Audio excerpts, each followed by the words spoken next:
Ok, une autre vidéo, et nous avons une question d'Eleonora qui nous demande si je commence à étudier la Kabbalah, est-ce le Créateur qui m'a poussé à le faire? Évidemment, c'est lui-même. Nous avons un beau proverbe qui dit « Le Créateur prend la main de l'homme, le met sur le chemin de la bonne fortune et lui dit à partir de là, choisis. Je te donne le pouvoir de choisir. » Donc, ce processus qui t'amène à éventuellement étudier ou du moins t'intéresser à la sagesse de la Kabbalah est quelque chose de prédéterminé en lien avec les Reshimot, nous en avons parlé. Mais depuis cet instant où tu as commencé ce cours, ce chemin, tout est entre tes mains. Tout dépend de toi, de tes choix, de la façon dont tu veux évoluer et accessoirement faire évoluer le reste de l'humanité parce que, comme on a dit dans d'autres vidéos, tu ne détermines pas seulement ton avancement, mais aussi celui de tous, toute l'humanité. Et aussi, avant le cours, j'ai été amenée là, j'avais ce désir que je ne pensais même pas avoir, être à la recherche de quelque chose d'au-delà, de plus grand que le désir de recevoir. Mais maintenant, c'est là que tu vas devoir construire l'importance que tu veux donner à ce chemin, à ces directions, ce développement, à l'environnement. Parfois on dit qu'il y a de la pitié venant d'en haut et qu'on nous aide à raviver nos désirs qui s'étaient éteints. Mais de façon générale, si tu ne prends pas l'habitude de cultiver tes désirs, tu risques de te retrouver un peu en dehors et on ne te souhaite pas ça. Ressentir que tout le reste est plus important. Et comme nous en sommes quasi à la 6e leçon, nous pouvons dire que c'est pour cela que les kabbalistes disent que des milliers de personnes entrent dans la pièce et ont cette possibilité d'étudier, et un seul en sort. Et il veut dire que, bien sûr, il y a cette interprétation où les étudiants en sortent en ne faisant qu'un, mais gardons une interprétation simple, celle où on comprend que les autres n'ont pas voulu faire attention et choisir le bon environnement, au libre arbitre. Et ils ont pensé que tout leur viendrait en continuant de vivre leur vie sans se soucier. Non, non. Le libre arbitre signifie également responsabilité, cette aventure dans laquelle je construis mes propres désirs, je me place dans cet environnement, je choisis. Alors, choisissons ensemble.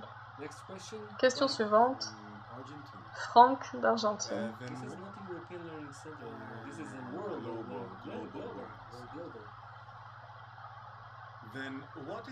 Quel est le but de la vie si je ne suis pas du tout libre?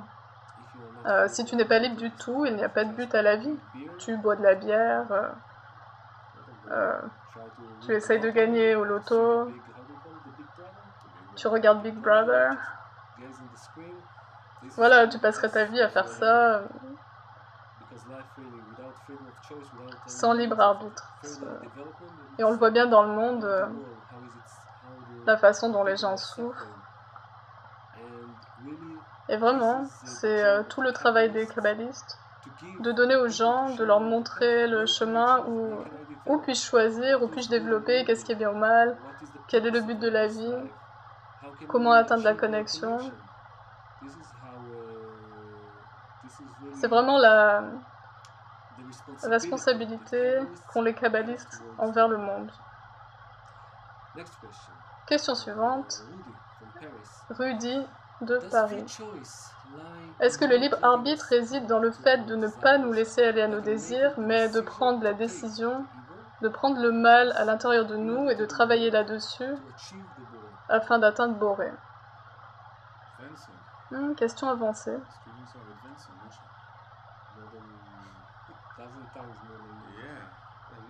Les étudiants avancent vraiment vite. Oui. Alors oui, et Moshe en a parlé dans une réponse donnée dans une des vidéos précédentes, où il a mentionné l'expression « reconnaissance du mal ». Nous devons comprendre que le mal n'est pas une créature mystérieuse. Le mal est notre nature égoïste. Ces choses opposées à la qualité de don, de l'amour, amour véritable et spirituel. Et il y a deux façons pour l'humanité de révéler ces choses opposées. En continuant à avancer dans la vie, comme nous l'avons fait jusqu'à maintenant, qui est le chemin de la souffrance, un chemin vraiment très douloureux, long, dans lequel, après un certain nombre d'étapes, d'épreuves très lourdes, nous arrivons à cette reconnaissance que quelque chose ici ne fonctionne pas, que notre système et système intérieur ne fonctionnent pas, que rien ne fonctionne, quelque chose est vraiment en désordre dans les racines, et ensuite toute l'humanité commence à se poser des questions, après ces épreuves. Et la Kabbalah,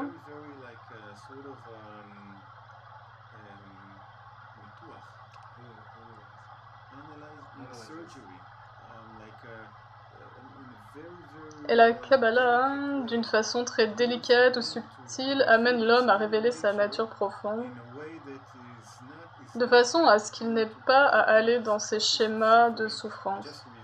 Il révèle sa nature, et en se plaçant dans le bon environnement, avec les bonnes personnes, professeurs, sources autour de lui, il peut vraiment travailler et avancer par rapport à cette révélation, cette reconnaissance du mal, et ensuite s'élever. Question suivante. Hilary de Suède. Oh, longue question. D'où vient le doute?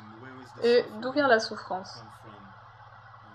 Je ne veux pas douter ou souffrir, mais quoi qu'il en soit, il semblerait que je doive l'accepter. Il y a deux forces qui nuisent à ma vie, à présent. Que fait-elle avec ses doutes et ses souffrances? Ok, donc il s'agit de savoir ce que veut le Créateur en donnant ses pensées et ressentis dans notre vie, dans celle des autres.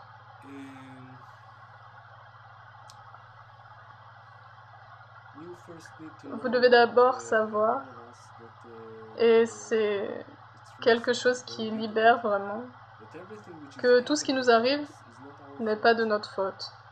Sérieusement.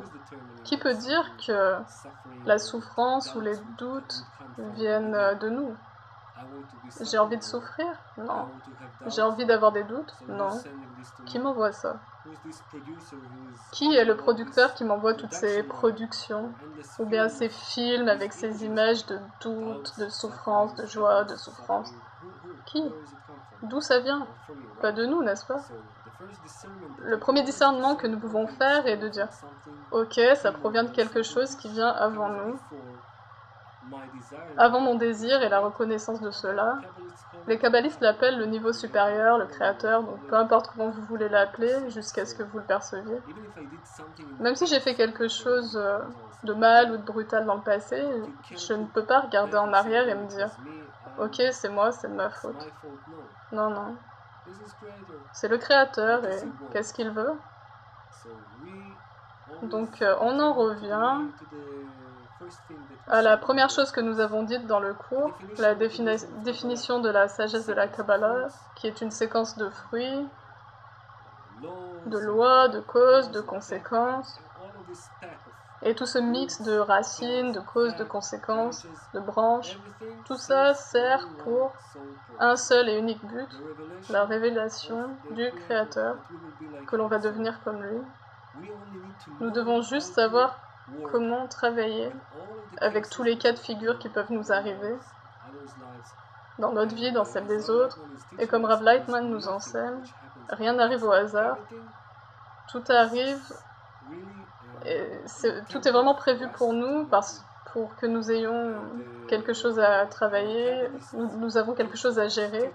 Et les kabbalistes nous enseignent que le monde a été créé pour me servir. C'est ce que Bala Sulam a écrit dans son introduction au livre du Zohar.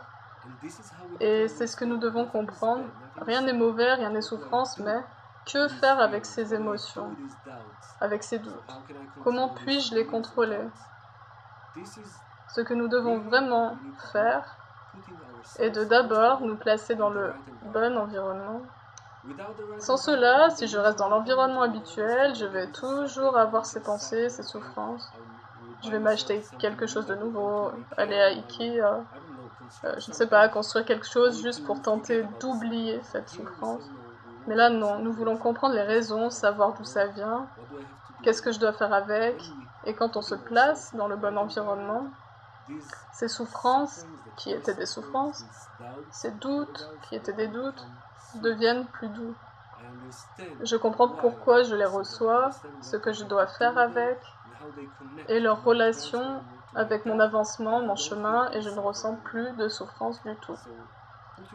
Donc, placez-vous dans le bon environnement, dans le groupe Facebook, écrivez, partagez, et vous verrez que toutes ces choses ont une direction. Écrivez-nous à la prochaine leçon et on verra. Et je pense que Amit peut confirmer ce que je dis. Sérieusement, essayez. Une autre question, nous avons le temps? Non, nous n'avons pas le temps, donc à la prochaine vidéo.